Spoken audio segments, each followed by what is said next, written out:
तेलंगाना में ओबीसी आरक्षण का मुद्दा लगातार गर्माता जा रहा है। बीआरएस नेता के कविता हमारे साथ हैं। मैम, जिस तरीके से ओबीसी को 42% आरक्षण देने की बात आप लगातार आगे बढ़ा रही हैं, आपको लगता है कि तेलंगाना सरकार इस पूरे मामले में सीरियस नहीं है?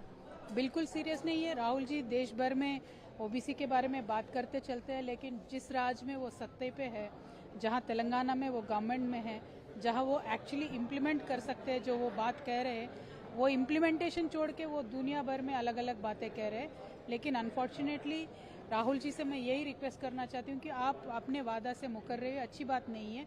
और आपने जो बिल पास होने के बाद अलग अलग ऑप्शंस है उसको आपने एक्सप्लोर नहीं किया। आपने क्या किया? सिर्फ बीजेपी को ब्लेम करके तेलंगाना के ओबीसी को छोड़ने का काम किया है। तो बीजेपी को ब्लेम करने से तेलंगाना के ओबीसी का कोई फायदा नहीं है।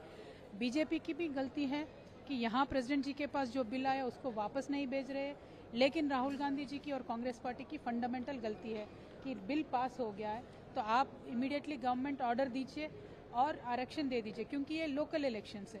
और राहुल जी जो संविधान लेके चलते हैं, उस संविधान में आर्टिकल 243D ये कहता है कि local body election state government दे सकती है। तो गवर्नमेंट ऑर्डर सिर्फ आप दे दो और काम खत्म करो, लेकिन राहुल जी ये काम नहीं कर रहे, इसीलिए हम दिल्ली आए। और जो एक और रास्ता चल रहा है, ये बिल की मामला जो राष्ट्रपति जी के पास जो पेंडिंग है उसको वापस भेजने की काम करने की जिम्मेदारी प्रधानमंत्री जी से है।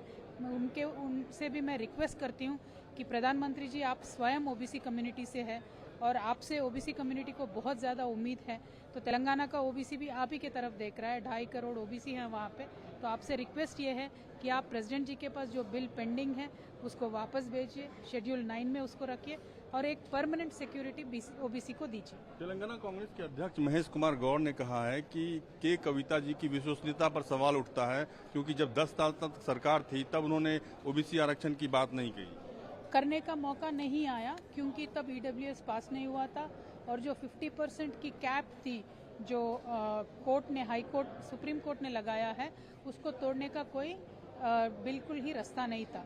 लेकिन जब से ईडब्ल्यूएस बिल पास हुआ है उस समय से लेकिन आज तक ये पहला इलेक्शन हो रहा है तेलंगाना में, हमारे सरकार के टाइम पे हुआ नहीं था ईडब्ल्यूएस के बाद में। तो अभी एक अच्छा माहौल है, ईडब्ल्यूएस बिल पास हो गया है। खुद तेलंगाना में 50% के ऊपर हम रिजर्वेशन ऑलरेडी दे रहे हैं, 15 और राज्यों में दे रहे हैं। तो ये माहौल भी अच्छा है, बिल भी पास हुआ है, तो कांग्रेस का बहुत ज्यादा इसमें रिस्पॉन्सिबिलिटी। एक आखिरी सवाल मैम, कि आप लगातार महिला आरक्षण की बात करती रही हैं, महिला आरक्षण का मुद्दा उठाती रही हैं। आज बिहार से एक खुशखबरी है कि बिहार में महिलाओं को सरकारी नौकरियों में 35% आरक्षण देने का कैबिनेट ने प्रस्ताव को मंजूरी दी है। Thank you, that is a very good news Indeed. I hope it will not land in any trouble and it stays as is.